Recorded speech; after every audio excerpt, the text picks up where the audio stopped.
সচিবালয়ে আগুনের ঘটনায় স্বরাষ্ট্র মন্ত্রণালয়ের সিনিয়র সচিবকে প্রধান করে উচ্চ পর্যায়ের তদন্ত কমিটি গঠন করেছে সরকার।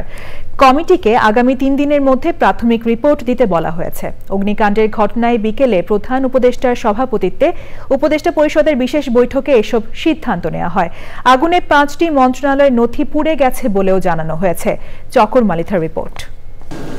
বুধবার দিবাগত রাত 1:50 সচিবালয়ের 7 নম্বর ভবনের অগ্নিকাণ্ডের ঘটনায় বিকেলে প্রধান উপদেষ্টার সভাপতিত্বে উপদেষ্টা পরিষদের বিশেষ বৈঠক অনুষ্ঠিত হয়। বৈঠক পরবর্তী সংবাদ সম্মেলনে জানানো হয়, রাষ্ট্রের গুরুত্বপূর্ণ ভবন সচিবালয়ের নিরাপত্তার বিষয়টিকে সর্বোচ্চ গুরুত্ব দিয়ে দেখছে সরকার।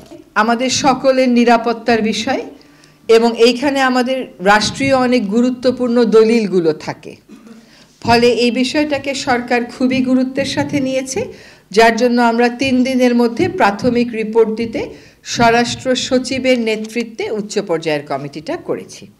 অগ্নিকাণ্ডের ঘটনা নাশকতা কিংবা ষড়যন্ত্র কিনা সাংবাদিকদের এমন প্রশ্নের জবাব দেওয়া হয় সংবাদ সম্মেলনে। সচিবালয় তার একটা নিজস্ব নিরাপত্তা ব্যবস্থা আছে, সেই নিরাপত্তা ব্যবস্থাটা কি আদৌ ফেল করেছে? এটা কি কোনো মনুষ্য সৃষ্ট বিপর্যয় নাকি এটা অন্য কোনো বিপর্যয়? এগুলোর উত্তর পাওয়ার জন্য আমাদেরকে তদন্ত কমিটির রিপোর্টের জন্য অপেক্ষা করতে হবে। আপনি যদি তদন্ত কমিটির গঠনটা দেখেন তাহলে আপনি বুঝবেন যে সবকটা সম্ভাবনাকে মাথায় রেখেই আমরা আগাচ্ছি। এরই মধ্যে সচিবালয়ের সব সিসি ক্যামেরার ফুটেজ সংগ্রহ করা হয়েছে। 5টি মন্ত্রণালয়ের নথি পুড়ে গেছে।